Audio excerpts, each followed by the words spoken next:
Igreja Açores, o programa com a atualidade da Diocese para ouvir aos domingos, ao meio-dia, na sua Antena 1 Açores.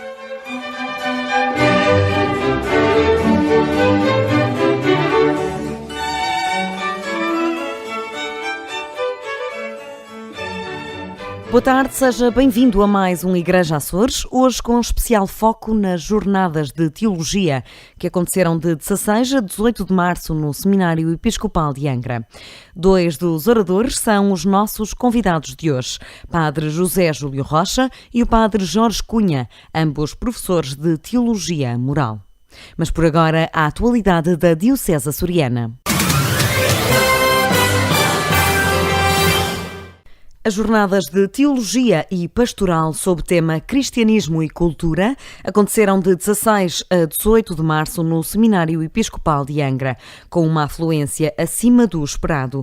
Todos os dias mais de 100 pessoas encheram os lugares disponíveis e participaram ativamente nas palestras. Para Dom João Lavrador, o Seminário Episcopal voltou a ser palco do diálogo e do pensamento.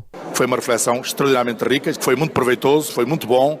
O mais válido lá no meio disto tudo, além da reflexão, foi a boa disposição e as pessoas sentirem-se que querem mais. Realmente ficámos muito contentes pelo facto de termos assim um número tão significativo de pessoas, vindas inclusive de todos os lugares, até de outras ilhas, temas fundamentais em termos do próprio pensamento e depois questões que se colocam à vida e à orientação, como foi o caso da doutrina social da Igreja, como foi o caso da economia para o tempo de hoje, como é o caso de hoje o problema destas questões que se colocam a nível ético e a nível moral, no contraste entre a lei e a ética e a moral, em situações como é o problema da vida e por aí fora. Portanto, eu penso que houve aqui realmente um trabalho muito interessante e uma participação muito ativa da parte das pessoas. Isto foi um recuperar desta iniciativa da relação com a própria sociedade, com o pensamento, com as situações da cultura e depois indo para situações mais concretas, o caso da economia, o caso da ética, portanto que são áreas onde depois a cultura tem interferência, onde se faz a cultura, não é? Portanto, neste sentido.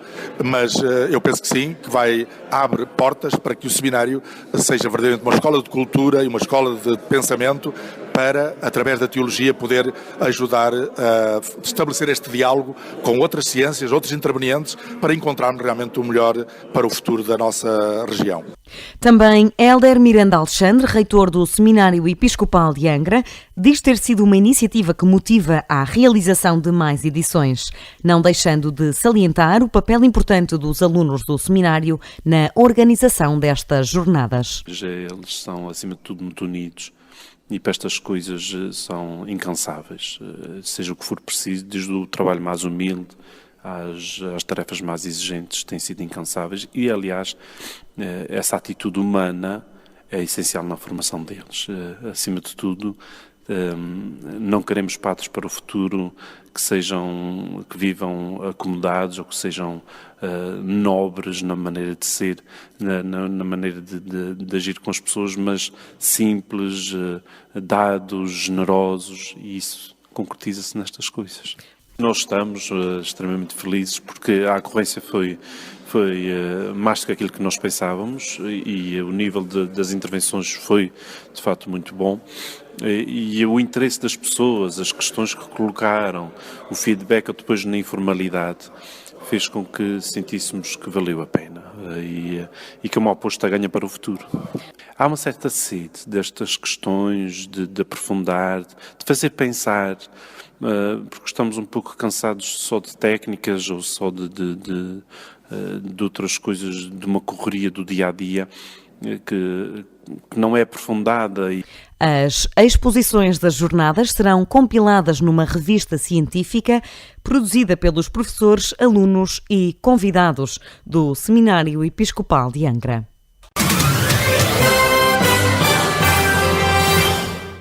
O peditório da Cáritas na região não será afetado pelas notícias das últimas semanas. Em causa está uma relação de proximidade e confiança nos rostos da Cáritas na região.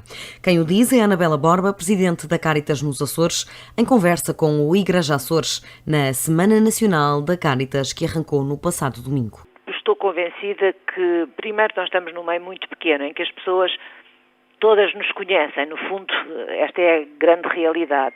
Por outro lado, conhecem também aquilo que tem sido a ação da Cáritas, de modo que eu, francamente, não acredito que isso vá penalizar de uma forma significativa o peditório aqui nos Açores. Julgo que vai ter impacto nacional. Anabela Borba acredita que a Diocese de Lisboa será a mais afetada, mas esclarece que as realidades das dioceses portuguesas são bem diferentes.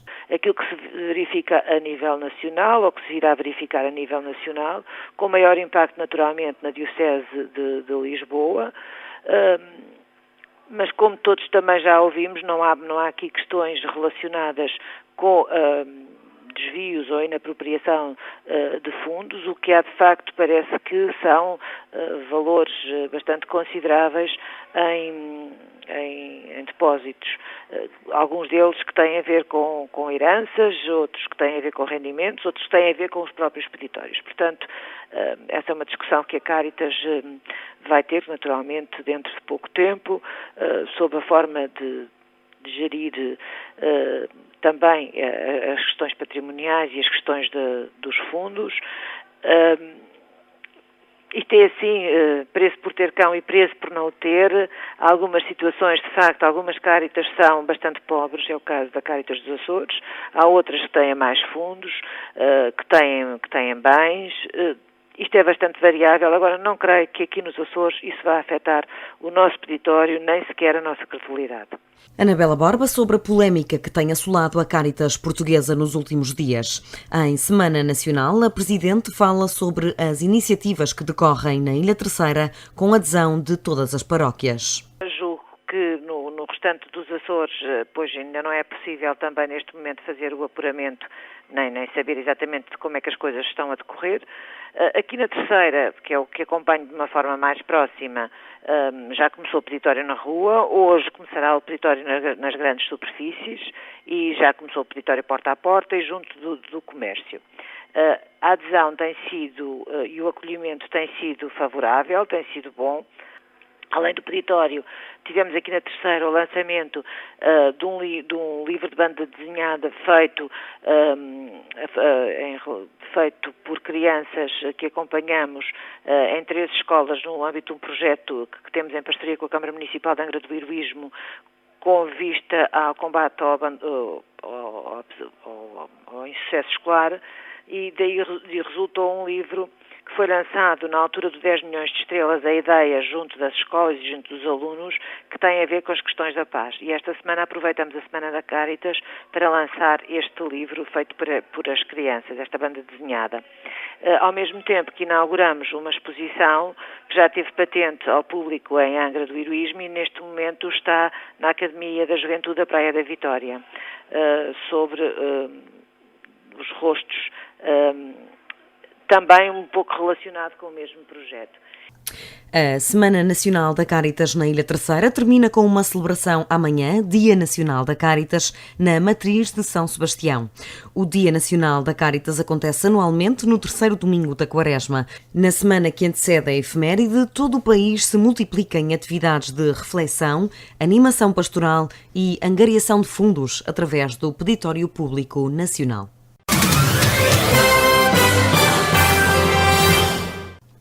A Ouvidoria da Povoação está a organizar um colóquio cujo tema pilar é o Espírito Santo. A iniciativa pretende formar os agentes que organizam as festas do Divino, mas tem porta aberta a toda a comunidade, garante o padre Ricardo Tavares, um dos organizadores do colóquio.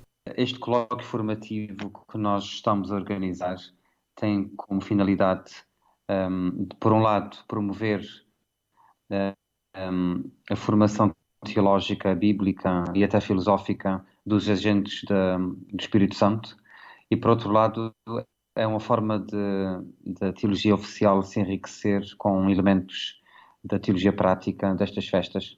Esta formação é aberta a todas as pessoas, cristãos ou não, mas em especial aqueles que estão mais envolvidos na preparação e celebração do culto ao divino.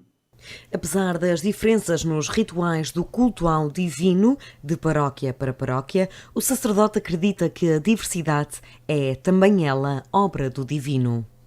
O espírito é o mesmo, mas o espírito brilha em cada pessoa de uma forma diferente, porque Ele fez-nos todos diferentes, de maneira que de pessoa para pessoa, comunidade para comunidade e até de lugar para lugar existem variantes, o que é saudável, porque o Espírito é o autor e o promotor de diversidade.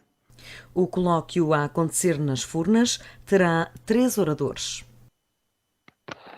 Neste colóquio na povoação, na ouvidoria da povoação, que se realizará nas Furnas, tem 3 oradores. Da parte bíblica serei eu, da parte filosófica será o professor Brandão da Luz e da parte sociológica falará o padre Octávio Medeiros, que é natural da povoação. O colóquio formativo sobre o Divino Espírito Santo é uma iniciativa da Pastoral da Cultura com a ouvidoria da povoação e acontece no Salão Paroquial das Furnas a 24 de março pelas 20 horas.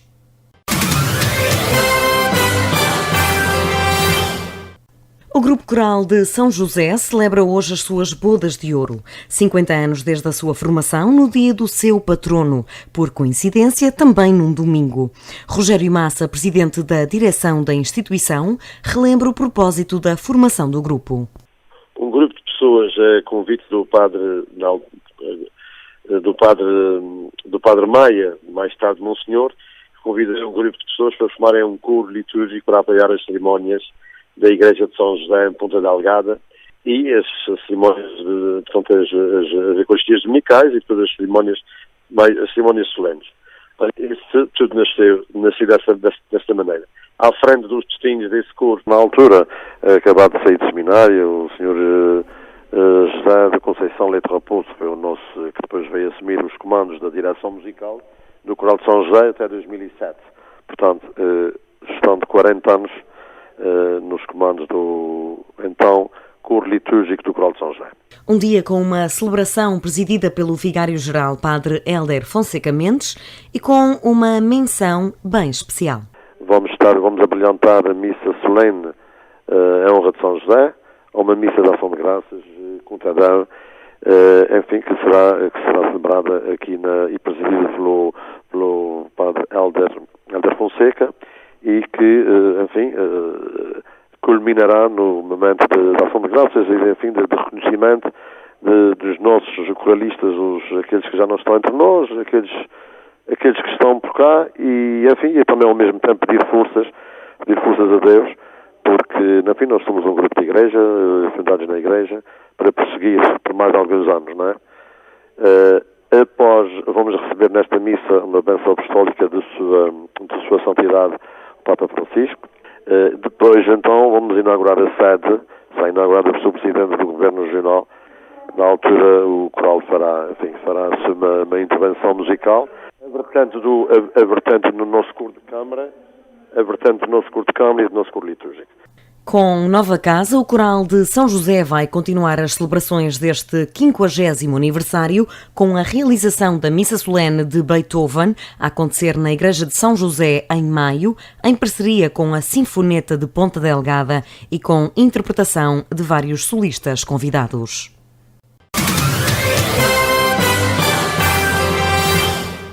Aconteceu no passado fim de semana o encontro de Cursilhos Reviver, na ouvidoria de Santa Maria. 42 participantes é, para o responsável Paulo Duarte, um saldo muito positivo. Tínhamos programado para este ano, para além do curso bíblico, realizar um Reviver, que se concretizou agora neste fim de semana. Tivemos 42 participantes e acho que correu bastante bem. Tenho a certeza que correu bastante bem. O último curso que Cristandade realizou-se há 2 anos.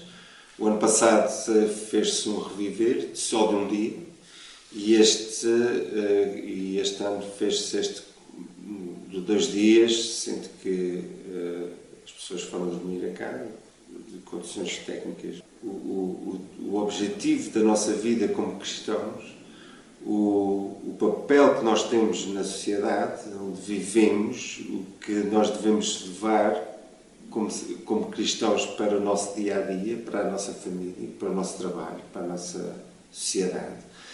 E Deus como o centro da nossa vida. Foi o reino de Deus. Esta demonstração no presente do que é o reino de Deus. E foi o pensarmos e refletirmos do que é sermos cristãos após um curso de cristandade. Muitas vezes nós vamos ao curso e pomos lá uma pausa e fica aqui. E às vezes é preciso um reviver para nos despertar que o curso de cristandade continua ou começa na segunda-feira após um curso de cristandade. O balanço do curso Reviver dos cursilhos de cristandade na ilha de Santa Maria no passado fim de semana.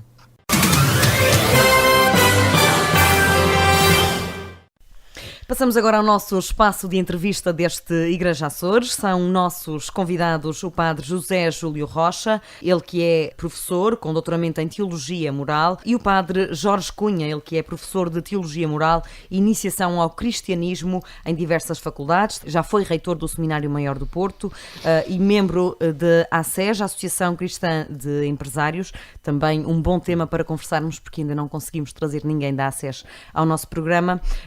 São ambos membros das respectivas comissões diocesanas Justiça e Paz e muito haveria para falar sobre os vossos currículos.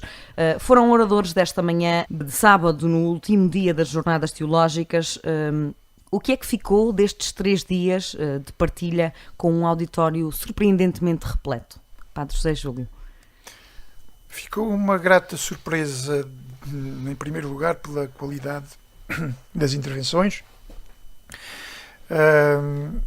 Pelo auditório, exatamente, tivemos muita gente a encher o salão do seminário e foi uma experiência muito agradável, até porque havia muitas caras novas, não é só as pessoas de costume, havia também outras pessoas que apareceram e há este ressuscitar do seminário como polo de atração cultural. Já não falo tanto dos Açores, mas pelo menos aqui da Ilha Terceira, o ressuscitar daquilo que foi até aos anos 70 e que nos anos 80 e nos anos 90 e no princípio do século esteve um bocadinho adormecido, embora com algumas fases de ressuscitar. Esperamos que esse seja definitivamente um momento de viragem em que o seminário seja um polo de atração cultural, não só do ponto de vista religioso, mas do ponto de vista da cultura em geral. E acho que a nível de Angra muitas pessoas estão recordadas daquilo que foi o seminário de Angra. Estas 6, no fundo, essas 6 intervenções tiveram, acho que, um nível bastante aceitável, digamos assim, de cultura, de pensamento,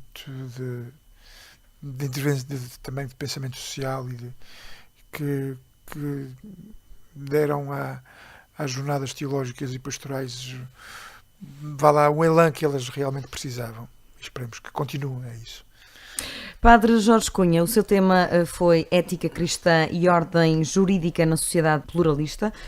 A vida e a liberdade em conflito. Admitiu ser difícil falar de moral, até comparava a um gato preto numa sala escura. A moral e a ética estão em constante debate, estão a ser questionadas a cada vez que há um debate público. O facto de serem constantemente questionadas, é um benefício, ou numa sociedade com tanta informação e com tantos debates bem e mal orientados pode trazer também malefícios? Não traz malefícios, por bem, de nenhuma forma. O excesso de informação às vezes não pode trazer... O excesso de informação, sim, traz malefícios no sentido de nos fazer esquecer aquilo que não podemos, que existe uma regulação moral da vida, mesmo que não sejamos capazes de a identificar com clareza, não é? Mas essa regulação existe e eu creio que até o que me ficou mais do debate que tivemos hoje foi precisamente essa apreensão que me parece que as pessoas tiveram de que de que realmente essa regulação da vida, essa regulação invisível da vida, ou essa regulação da vida invisível, que chamamos ética ou moral, que é absolutamente necessária aos nossos dias e que está num período de emergência. Está num período de emergência. Realmente nós vivemos um pouco confiados que o direito e que a estrutura jurídica do mundo defendia os valores que nós imaginamos que são decisivos para a vida, e precisamos agora de, neste tal contexto da sociedade pluralista, que não tem uma verdade, que não tem uma hegemonia de uma corrente, que não tem a hegemonia de uma ideia, precisamos de robustecer a nossa convicção de que a regulação da vida depende de uma norma invisível que chamamos moral ou ética. Eu creio que isso é muito importante na cultura de hoje. Foi isso até que me ficou. Não sei, amigo Júlio, se estás de acordo. Concordo perfeitamente. Que isso nunca foi conseguido. Nós às vezes pensamos, o passado era melhor. Não me parece. Isto é um problema de futuro, é um problema de atualidade, é um problema de futuro. E sendo, aliás, uma das aquisições mais importantes do cristianismo. Padre José Júlio, moral cristã e pós-verdade foi o seu tema. Pós-verdade foi considerada a palavra de 2016, já não me recordo por quem. O Oxford Dictionary. O dicionário de Oxford. É um conceito novo. Em que é que assenta, em que é que consiste a pós-verdade? Pois a pós-verdade é um neologismo, é uma palavra composta por pós e por verdade. E o conceito assenta no facto de e nós já experimentámos isso, todos nós já experimentámos isso, que uma verdade, entendida como tal, mesmo patentemente verdade, é menos importante na formação da opinião do que a pertença, a emoção de pertencer a uma coisa. Eu declaro que o branco é preto se isso vier de acordo com aquilo a que eu pertenço. Portanto, nas discussões desportivas, é uma das coisas que se vê mais. Aquilo é penalti. Um benfiquista, um sportinguista, um portista diz que aquilo é penalti se for a favor da sua equipa. Se não for a favor da sua equipa, já não é penalti, mesmo que se veja que entre pelos olhos dentro. Nestas questões desportivas, a pós-verdade é mesmo levada ao extremo, não é? Sim, isso é só para um exemplo, que isto até nem é grave, mas é só para percebermos como começa a ser um bocadinho. Começa a ser um bocadinho grave, não é? Quando transpõe para o plano político e da regulação da vida dos povos e as coisas se tornam mais sérias, como nós estamos a ver, por exemplo, agora no Brexit, agora na França, como vimos vai lá na eleição de Trump, em que a mentira apareceu nas redes sociais com a aparência de verdade, em que o mentir que aconteceu descaradamente nas eleições americanas, e isso não tem importância, não é assim tão grave, porque há coisas mais importantes. O sentido de pertença, o sentido gregário tem uma violência tremenda. A sociedade ficou dividida. E depois, a pós-verdade massifica-se, porque a pós-verdade sempre houve, a verdade sempre foi a vítima nas crises da razão. O que acontece agora é exatamente que isso massificou-se com as redes sociais. E as redes sociais ajudam, incrementam, não só com o semear de notícias notavelmente falsas, notavelmente mentirosas, notavelmente enganosas, mas também com o facto de eles criarem uma espécie de bolha, a bolha de filtro, que nos, por um lado, nós vamos sendo inundados por aquelas notícias. Só aparecem as notícias que nós queremos que apareçam, porque nós vamos procurar, e depois os algoritmos, os cookies e aquelas coisas todas vão de encontrar aquilo que nós procuramos. E inundam-nos exatamente daquilo que nós procuramos e fazem uma bolha à nossa volta. Isso, de um lado, protege-nos, faz-nos sentir aconchegados, mas, por outro lado, tira-nos o confronto, o diálogo, o contraditório. Afunila-nos a visão. Afunila-nos a visão. E isso é uma das experiências que eu tive nos Estados Unidos. Eu saí dos Estados Unidos numa visita que fui lá fazer. Saí a 4 de novembro, 4 dias antes das eleições presidenciais, e metade da América não conhece a outra metade da América. Metade da América não fala contra a metade da América. Eu estive lá em outras ocasiões em que se discutia política. Lá, hoje, naquele momento, as famílias estavam divididas, falavam, conversavam, estavam bem, mas é tabu. A política, naquele momento, era tabu, porque levou-se ao extremo a emotividade. Falar contra um dos candidatos era falar contra a pessoa, quase. Levava-se até ao extremo e isso tornou-se um tabu. E portanto, é um tabu também na França. Nós não sabemos onde é que vai chegar. E esse é o mundo da pós-verdade. Portanto, o dizer as coisas tais como elas são, isto é branco, não interessa tanto como o facto de tudo o que se disser que seja a favor daquela pessoa, ou daquela ideia ou daquela ideologia, não interessa se é verdade, se é mentira. Se for a favor, é isso que eu sigo. Isso é o mundo da pós-verdade. Não é verdade ontológica, não é verdade moral, porque essas já perderam um bocadinho a validade no mundo existencialista e subjetivista. Pronto, e nós estamos nessa luta constante, como disse aqui o meu amigo Jorge. Vá lá, nós perdemos um bocadinho a bússola interior do bom agir moral e temos que a reencontrar, até para dialogarmos com o mundo. Agora, o que perdeu a validade é a verdade lógica, corriqueira, o preto é preto, o branco é branco, 2 e 2 são 4. É esta verdade que perdeu um bocadinho a validade hoje. Este é o mundo da pós-verdade. Jorge Cunha, as leis têm uma penalização concreta, não é? Quando são quebradas. Em questões de moral, estamos a falar só de o chamado peso na consciência. Mas é preciso desmistificar moral e consciência, certo? Como é que se distinguem estes dois conceitos? Sim, não são a mesma coisa. Realmente, a nossa vida é feita de regulações de instância diversa. Portanto, uma regulação jurídica, que é a regulação da nossa vida exterior, garantida pela instância jurídica, pelo Estado, que tem uma força coerciva. E essa regulação é necessária. Nós não podemos viver sem ela. Tem também a sua fundamentação, mas na tal sociedade pluralista em que nós vivemos, nós não podemos viver só com essa. E, portanto, precisamos cada vez mais da outra da regulação interior, daquela pela qual cada ser humano tem uma apreensão dos valores, uma apreensão daquilo que é decisivo na nossa vida, que é uma apreensão, e referindo-me um pouco ao que estava a dizer o caro Júlio, é uma apreensão não necessariamente representativa. Nós não temos atualmente compreensão da vida baseada em doutrinas, ninguém tem uma descrição acabada da existência nem do mundo, não é? E, portanto, a verdade que nós falamos não é primeiramente uma verdade de representação, é uma verdade de convicção, digamos assim. E é neste contexto novo que esta tal outra, a regulação ética, ganha uma importância fora de série. Ela não é certamente a minha convicção, é a convicção do meu mundo associado com outros, naquele sentido de que falamos, que hoje a nossa vida social não é feita só do Estado, é feita também da cultura, da sociedade civil, como se diz aí, que é uma instância, a instância em que se jogam as nossas convicções.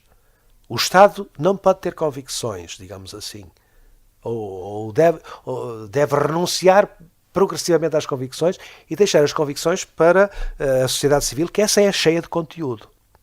É cheia do conteúdo das nossas crenças, do conteúdo das nossas convicções, das nossas religiões, isso tudo, que continua a ser imensamente relevante para a nossa vida.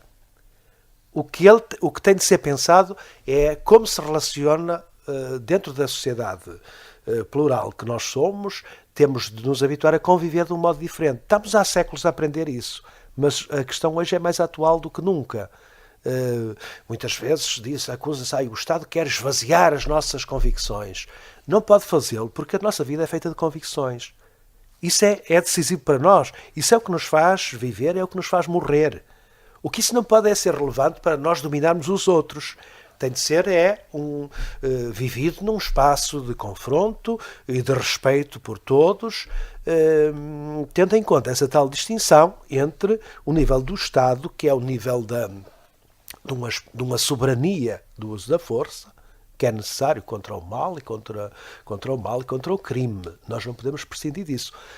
E, portanto, essa instância ocupa-se do mínimo, quer dizer, não descerás abaixo disso, não matarás, não cometerás adultério, não mentirás, não furtarás. São questões eternas. Isso é a ocupação, digamos, da instância pública da vida, da instância estatal da vida. Mas para que essa possa ter força, é necessário que nós tenhamos uma grande força no mundo da sociedade civil, no mundo da Igreja, no mundo das nossas associações livres, das quais, ou dentro das quais nós cultivamos os valores, cultivamos as convicções, cultivamos os sentidos, cultivamos, portanto, os outros aspectos da nossa vida, que não são universais para todos, mas que fazem a riqueza que depois se manifesta na pluralidade das sociedades em que vivemos, não é?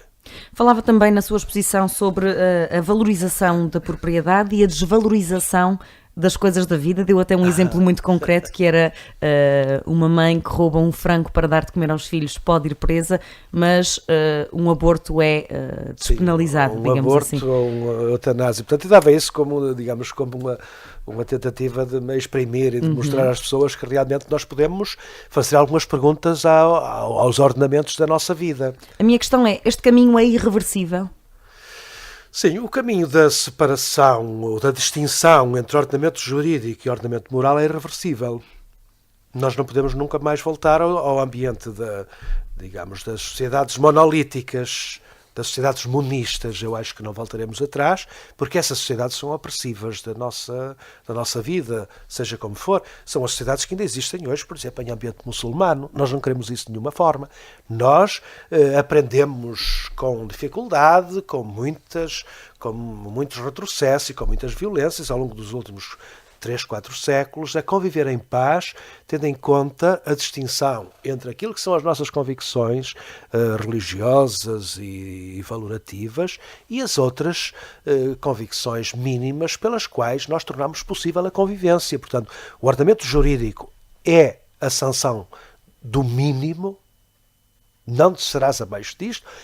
As convicções e os ordenamentos morais são, digamos, a regulação do máximo, daquilo que nós queremos em absoluto para a nossa vida. São tão importantes uma como a outra para que possa haver uma convivência pacífica dentro das sociedades. E, portanto, foi isso que tentámos dizer.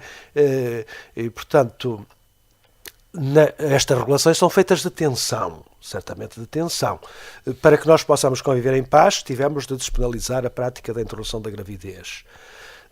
E, portanto, do ponto de vista da mundividência cristã em que nos situamos aqui, nós podemos perguntar isso, como é possível que o ordenamento jurídico despenalize a interrupção da gravidez e penalize intensamente os atentados contra a propriedade, mesmo a propriedade mínima, os mínimos atentados de um furto de quantidade insignificante, que tem uma pena enorme e os outros não têm pena. Isto é, não será que nós temos de fazer algumas perguntas e de nos discutirmos alguns assuntos em sociedade para podermos tornar mais coerente o ordenamento imprescindível das nossas vidas? A mesma pergunta para o Padre José Júlio. Culpa muito as redes sociais por inflamarem as mentiras ao ponto de serem pós-verdades.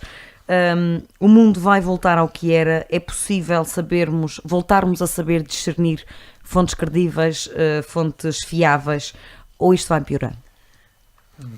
Se eu pudesse adivinhar o futuro, eu jogava agora no Euromilhões. E exatamente, como dizia também o Nuno Ornelas Martins, que ontem também fez uma conferência, nem a economia... Hoje em dia, as pessoas confundem muito a economia como uma ciência matemática e tendem muitas vezes nos debates, que nós vemos muitas vezes na televisão, a tentar prever o futuro. E a economia é das coisas mais imprevisíveis, dos futuríveis mais imprevisíveis, até porque tem lá o fator humano, e o fator humano transforma a economia não numa ciência exata, mas numa ciência humana. O mesmo se pode dizer também daquilo que são as redes sociais, porque as redes sociais têm lá a essência da rede social, o fator humano com as suas contingências. E o que eu quis dizer exatamente é que eu tenho 48 anos e recordo-me quando era criança do meu pai, que é 28 anos mais velho do que eu, apenas.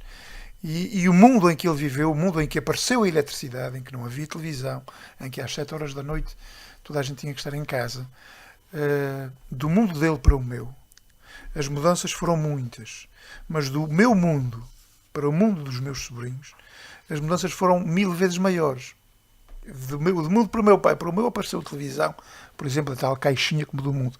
Mas o que é que a televisão mudou em relação, por exemplo, com o telemóvel, com as possibilidades que o telemóvel e, sobretudo, hoje os smartphones têm? E o que é que e o aparecimento da aldeia global com a internet no bolso, e agora a internet no bolso e agora de uma maneira suprema, quer dizer, uma maneira impensável aqui há uns anos atrás, com as redes sociais. O Mark Zuckerberg, o fundador de Facebook, não fazia a mínima ideia do que é que vinha a ser as redes sociais quando inventou lá para a sua universidade aquele modo de comunicação mais ou menos global para aquele número de pessoas. Se calhar já se arrependeu de não faço a mínima ideia. ideia. Os bolsos dele estão absolutamente repletos. Agora, o mundo nunca mais vai ser o mesmo. As redes sociais as redes sociais são uma espécie de buraco da fechadura. Nós podemos ver o outro lado, podemos ver o privado do mundo. As pessoas expõem-se de uma forma extraordinária. Mas, ao mesmo tempo que é o buraco da fechadura que me permite ver o outro lado, permite que o outro lado me veja a mim. E este Big Brother global, consentido, não é o das câmaras que estão a vigiar todos os lugares públicos, não é o dos cartões Visa, o do NCA americano que vigia os telefones, as mensagens, os SMS. Não, é um Big Brother consentido. O que eu ponho lá está a expor voluntário e muitas vezes que eu nem sei. E é um mundo cheio de coisas boas, mas também cheio de perigos. E a mentalidade global está a mudar um bocadinho com tudo isso. Está a mudar e nós não sabemos bem para onde é que vai. E isto é perigoso. Isto é perigoso porque vai haver um pós, da mesma forma que é um pós-modernismo, uma pós-modernidade, e já se começa a falar de uma pós-verdade. Vai haver um mundo de pós-redes sociais, tendo em conta que quase metade do planeta está ligado a redes sociais. O que é que vem a ser este mundo? Nós vivemos numa época em que praticamente o alicerce está a abanar-nos um bocadinho. Nós não sabemos bem onde é que vamos pôr os pés, a seguir. E estamos a ficar cada vez mais... dizia o meu amigo Jorge aqui ainda há pouco que há um certo desespero. As redes sociais representam um certo desespero do mundo que quer agarrar-se a alguma coisa. E essa alguma coisa é virtual, é indefinido. Nós pensamos que nos estamos a agarrar a amigos, com os gostos, com os likes, com as fotografias com que nos expomos ou com que expomos os outros. Mas esses amigos não existem. Esses amigos são virtuais. O aparecimento em massa das redes sociais, a explosão das redes sociais, é o sintoma de uma profunda solidão em que o mundo está a mergulhar. Não são os idosos, são os jovens também. O mundo está a mergulhar numa profunda solidão, que eu diria talvez existencial. O termo se calhar é inapropriado, mas é o desembocar falta-nos alguma coisa. Padre Jorge Cunha, como membro da ACES, o Bispo Dom João Lavrador reuniu com empresários em São Miguel, outros bispos do país também já o fizeram.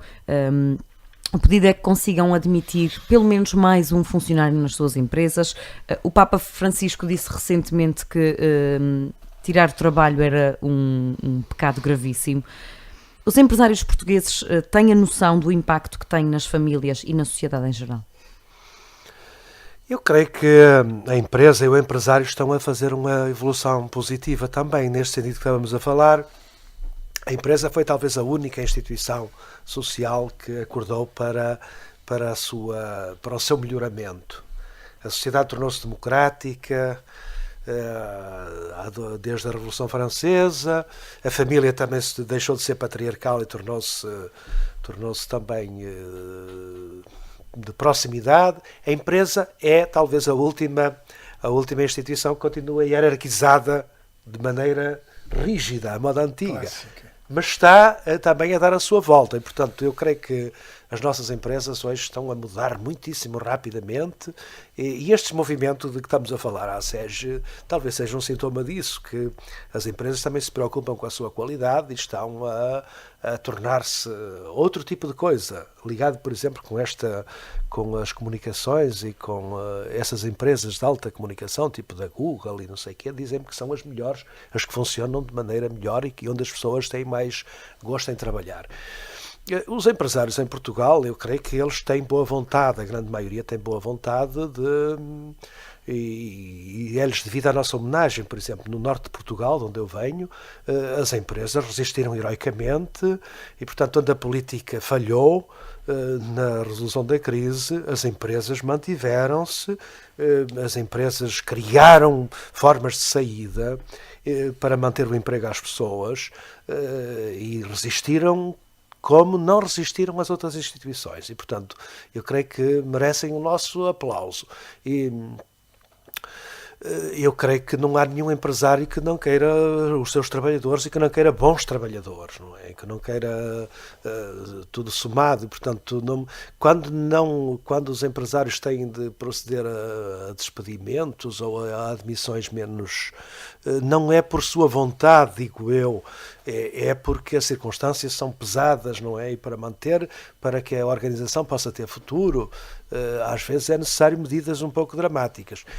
Eu só espero é que, de facto, este processo que estávamos aqui a falar, de robustecimento, eu creio que diante deste problema que foi apresentado, da situação um pouco de vulnerabilidade em que as pessoas se encontram dentro das instituições, nós precisamos é de robustecer a subjetividade das pessoas, robustecer a capacidade de resistir, a capacidade de se manterem na sua identidade, que isso é a saúde, faz parte dessa, e de criarem de criarem o seu emprego, de criarem o seu trabalho, de ganharem robustez psíquica e espiritual para se convencerem que são capazes e que, portanto, são capazes de serem empreendedores e de colaborarem com os outros nos empreendimentos em que estão metidos. Portanto, não é só os empresários, somos todos nós que temos de investir na nossa associação. Uma empresa é uma associação de pessoas, temos de o dizer, isso diz a doutrina social da Igreja, quase só a doutrina social da Igreja é que diz. Os outros dizem que é uma associação de capitais ou que é, portanto, uma instituição que tem como finalidade a produção. A doutrina social da Igreja diz que é uma associação de pessoas e, portanto, enquanto associação de pessoas que estão preocupadas todas com o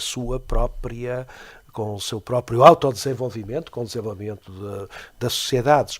Eu creio que o trabalho que fazem os empresários católicos da SEG é afirmarem isto, afirmarem o valor da empresa como atividade associada, afirmarem o valor da empresa como instituição social votada à satisfação das necessidades e também como forma de associação de pessoas que não são seres isolados, são pessoas que têm uma família, são pessoas cuja responsabilidade recai sobre o empresário. Portanto, os nossos empresários, eu creio que muitos deles, a grande maioria, estão muito preocupados porque a sua empresa possa pagar o salário ao fim do mês, não só neste mês, mas neste ano, nestes 10 anos e no futuro. Portanto, isso é o trabalho que lá fazemos e creio que é um trabalho de grande mérito e muito necessário para o tempo em que vivemos.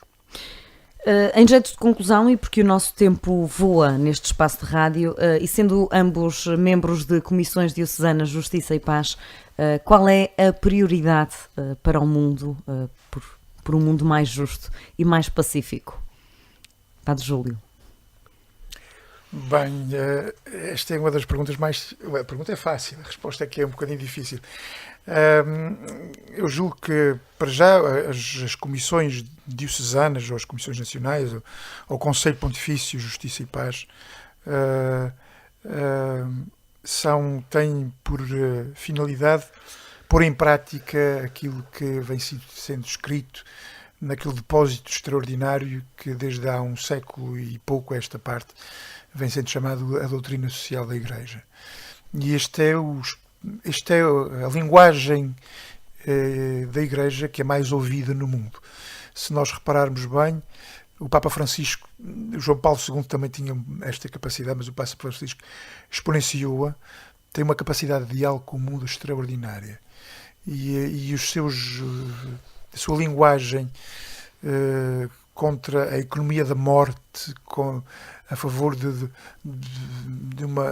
uma igreja em saída, de encontro com os pobres, a linguagem voltada para os pobres, em todos os sentidos, são exatamente aquilo que a doutrina social da Igreja tem que fazer. Criar uma linguagem que seja perceptível por todos e que as pessoas, os homens de boa vontade, pelo menos, porque há sempre os homens não de boa vontade, aceitem e possam segui-la. O nosso trabalho é traduzir isso nas nossas dioceses, uma vez que são comissões diocesanas. Julgo que a grande prioridade neste momento, e o Papa Francisco definiu-a, é erradicar o mais possível a pobreza, as desigualdades e as injustiças que existem e criar um mundo de paz no diálogo e na verdade, porque sem a verdade não há paz nem diálogo. Sem termos em conta que todos nós temos uma voz interior, como dizia o Jorge, uma voz interior que procura a verdade, que procura um sentido. Sem termos em conta isto, este pressuposto, esta base, este mínimo, não chegamos lá. E é preciso percebermos que todos nós procuramos a paz. E há muitos inimigos da paz. Padre Jorge Cunha, estamos na reta final. Olha, eu por mim creio que as Comissões de Justiça e Paz têm uma grande tarefa em relação à inovação social. Eu estou muito preocupado com o futuro do trabalho humano, com o futuro da justiça, da distribuição da riqueza, não é? Nós estamos num momento de grande modificação social. Dizem-me que até 2025 um em cada 3 trabalhadores da atividade industrial será dispensado. Portanto, o desemprego subirá em flecha, mais uma vez, e portanto nós precisamos dar conta disso, quer dizer, nós precisamos... Eu de mim não estou muito pessimista em relação a isso, porque eu acho que quanto mais a máquina substituir a pessoa nos trabalhos servis, isso é um momento de inovação social. O que nós precisamos é de pensar depois como é que vamos dar às pessoas a capacidade de desempenharem uma função, de dar o seu contributo para o bem comum e de receberem os bens que precisam para sustentar a sua vida e da sua família, que não seja pelo seu contributo para o bolo social como tem sido até agora. Portanto, isso é um problema de justiça. Precisamos de inovar a questão da justiça, que é uma questão... Eu creio que a doutrina social da Igreja tem imensas reservas para isso. Assim, os seus cultivadores tenham uma capacidade inovadora, de criatividade, de pôr as reservas que há na espiritualidade da doutrina social da Igreja ao serviço da inovação, da criatividade, da inteligência para ordenarmos o nosso mundo de maneira nova. Muito obrigada aos dois por terem vindo aos nossos microfones deste espaço de rádio. Foi um enorme gosto de toda a equipa. Obrigada por terem vindo. E nós regressamos na próxima semana com mais informação e com mais convidados especiais.